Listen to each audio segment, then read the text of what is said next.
Bonjour à tous et bienvenue dans cette présentation approfondie sur une architecture fondamentale et essentielle du Deep Learning, le LSTM, ou long Short Term Memory. Nous allons explorer en détail son fonctionnement et son impact. Mathématiquement, le mécanisme de chaque porte repose sur l'application d'une fonction sigmoïde.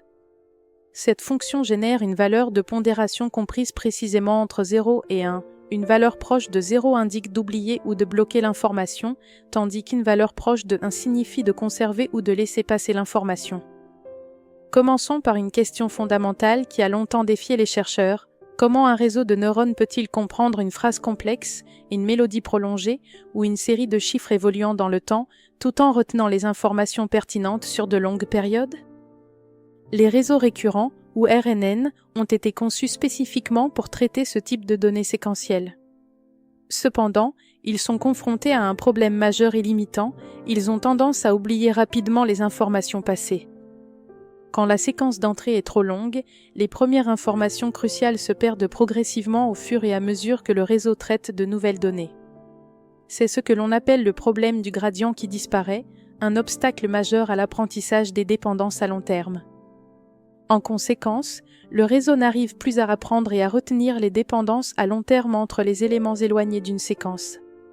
En d'autres mots, il retient efficacement le présent et les informations récentes, mais il oublie malheureusement le passé lointain, ce qui limite considérablement ses capacités.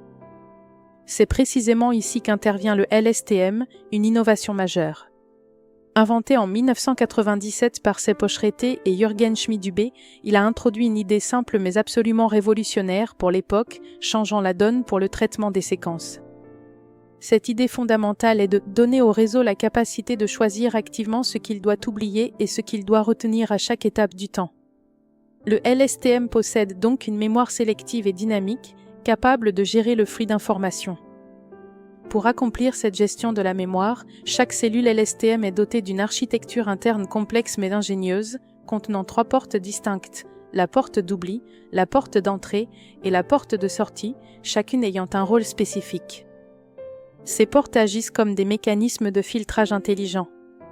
Elles permettent de laisser passer, de bloquer sélectivement ou de transformer les informations qui circulent à travers la cellule à chaque étape du temps, assurant ainsi une gestion efficace de la mémoire. Voici comment la cellule fonctionne de manière séquentielle pour gérer l'information.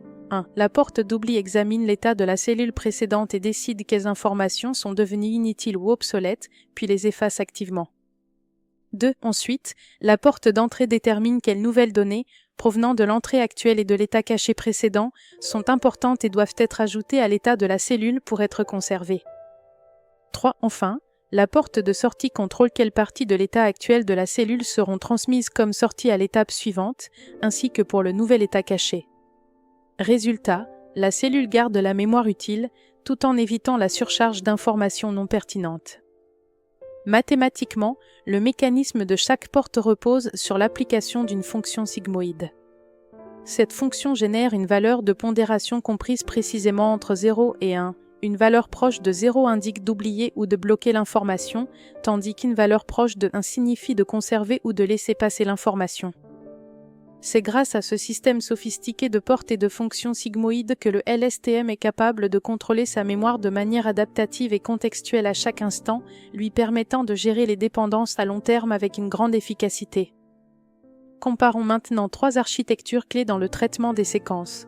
Le RNN traditionnel, rapide à entraîner mais malheureusement très oublieux sur les longues séquences.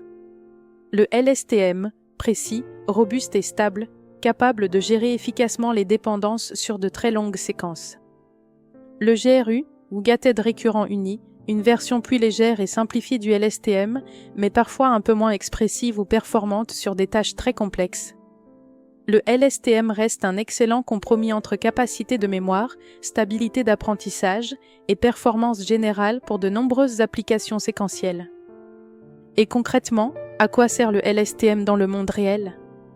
Il a permis des avancées majeures dans de nombreux domaines. Voici 3 applications célèbres et impactantes. 1. La traduction automatique, notamment utilisée par Google Translate avant l'arrivée des architectures Transformer, où il a révolutionné la qualité des traductions. 2. La reconnaissance vocale, une technologie omniprésente dans nos vies quotidiennes, que l'on retrouve dans des assistants comme Siri d'Apple ou Google Assistant, permettant aux machines de comprendre la parole humaine avec une grande précision. 3. L'analyse de sentiments, une tâche cruciale pour comprendre l'opinion publique ou les retours clients, qui consiste à déterminer si un texte donné exprime une émotion positive, négative ou neutre, en saisissant les nuances du langage. Pour illustrer concrètement la puissance du LSTM, prenons un exemple pratique et très parlant. Le jeu de données IMDb, une collection massive contenant 50 000 critiques de films, chacune étant associée à une note positive ou négative. Notre objectif avec cet exemple est simple et clair, entraîner un modèle LSTM à prédire avec précision si chaque critique de film est de nature positive ou négative, en se basant uniquement sur le texte de la critique. Après avoir effectué les étapes de pré-traitement nécessaires, comme la tokenisation et la vectorisation des textes, nous construisons un modèle LSTM simple mais efficace en utilisant la bibliothèque Keras. Voici son architecture simplifiée, facile à comprendre.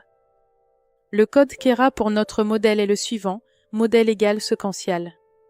Cette structure permet de traiter les séquences de mots et d'en extraire des caractéristiques pertinentes. Grâce à cette architecture, ce modèle apprend à relier les mots et les séquences de mots à des émotions sous-jacentes. Il identifie les patterns linguistiques qui indiquent un sentiment positif ou négatif, ce qui est essentiel pour l'analyse de sentiments. Après un entraînement rigoureux sur l'ensemble des données, le modèle atteint une performance remarquable, avec environ 85% de précision sur les données de test, ce qui démontre sa capacité à généraliser sur des critiques de films inédites. L'analyse des courbes de l'os et d'accuracy pendant l'entraînement montre une progression stable et convergente, sans signe de surapprentissage. C'est une preuve solide que le modèle apprend efficacement et de manière robuste, sans simplement mémoriser les données d'entraînement. Regardons quelques exemples concrets de prédiction de notre modèle.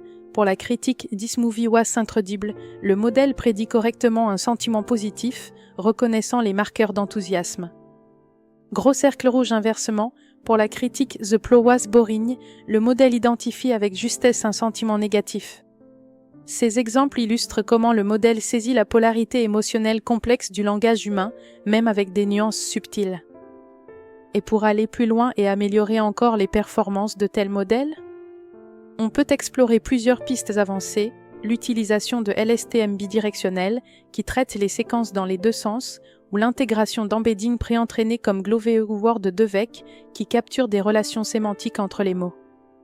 On peut également se tourner vers des architectures plus récentes et encore plus puissantes, comme les transformers, qui offrent une mémoire globale et une capacité de parallélisation supérieure, repoussant les limites de ce qui est possible en traitement du langage naturel. En conclusion, le LSTM a incontestablement été une étape clé et un jalon majeur dans l'histoire du deep learning. Il a fondamentalement permis aux machines de comprendre et de traiter des données séquentielles, ouvrant la voie à la compréhension du temps, de la mémoire et du langage humain. Et même s'il a été progressivement dépassé en performance par les architectures transformers pour de nombreuses tâches, il reste une base théorique et pratique incontournable pour quiconque souhaite comprendre les fondements de l'intelligence séquentielle et l'évolution des réseaux de neurones récurrents. Merci infiniment pour votre attention et votre intérêt pour cette présentation. Si cette exploration du LSTM vous a aidé à mieux comprendre cette architecture fascinante, n'hésitez pas à laisser un commentaire pour partager vos réflexions ou poser vos questions. Et surtout, je vous encourage vivement à poursuivre votre exploration du monde passionnant et en constante évolution de l'intelligence artificielle. Il y a tant à découvrir et à apprendre dans ce domaine dynamique et prometteur. À bientôt pour de nouvelles découvertes.